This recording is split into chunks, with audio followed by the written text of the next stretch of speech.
ನೀವು ಜೀವನದಾಗ ಭಾಳ ಸಲ ಸೋತಿರ್ಬೇಕಲ್ಲ. ಭಾಳ ಸಲ ಅಂದ್ರೆ ಒಂದು 10 ಸಲ ಸೋತಿರ್ಬೇಕು. ಭಾಳ ಅಂದ್ರೆ ಒಂದು 20 ಸಲ ಸೋತಿರ್ಬೇಕು. ಸೋತ ಮೇಲೆ ತಲೆ ಮೇಲೆ ಕೈ ಇಟ್ಕೊಂಡು ನನ್ನಿಂದ ಆಗಂಗಿಲ್ಲಪ್ಪ ಅಂತ ಹೇಳಿ ಬಿಟ್ಟು ಕೂತಿರ್ಬೇಕಲ್ಲ. ಹಂಗಂದ್ರೆ ಇವತ್ತು ನೀವು ಒಂದು ಕಥೆನ ಕೇಳಲೇಬೇಕು.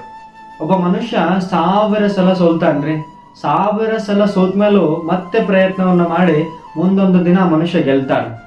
ಈ 1000 ಸಲ ಸೋತ ಮನುಷ್ಯ ಬೇರೆ ಯಾರೂ ಅಲ್ಲ, ಥಾಮಸ್ ಅಲ್ವಾ ಎಡಿಸನ್. ಥಾಮಸ್ ಅಲ್ವಾ ಎಡಿಸನ್ ಎಲೆಕ್ಟ್ರಿಕ್ ಬಲ್ಬ್ ಅನ್ನ ಕಂಡುಹಿಡಿಬೇಕಾಗಿತ್ತು ಅಂತಂದ್ರ 1000 ಸಲ ಸೋತಿರ್ತಾನ್ರಿ.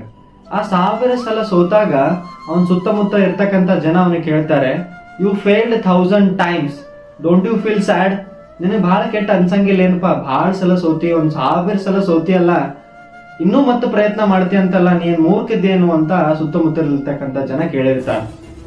ಆದ್ರೂ ಕೂಡ ಥಾಮಸ್ ಅಲ್ವಾ ಎಡಿಸನ್ ಏನ್ ರಿಪ್ಲೈ ಮಾಡ್ತಾರೆ ಗೊತ್ತೇನು? I never failed, I found 1000 ways that won't work. ಈ ಮನಸ್ಥಿತಿ ನಮ್ಮಲ್ಲಿ ಬರಬೇಕು.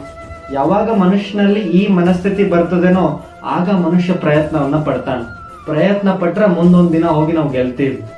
ವಿಚಾರ ಮಾಡ್ರಿ, ನೀವು ಪ್ರಯತ್ನವನ್ನ ಮಾಡ್ರಿ. ಸೋಲನ್ನ ಒಪ್ಕೊಂಡು ಶರಣಾಗತಿ ಆಗ್ಬಾರ್ದು. ಪ್ರಯತ್ನವನ್ನ ಪಟ್ಟು ಗೆಲ್ಬೇಕು.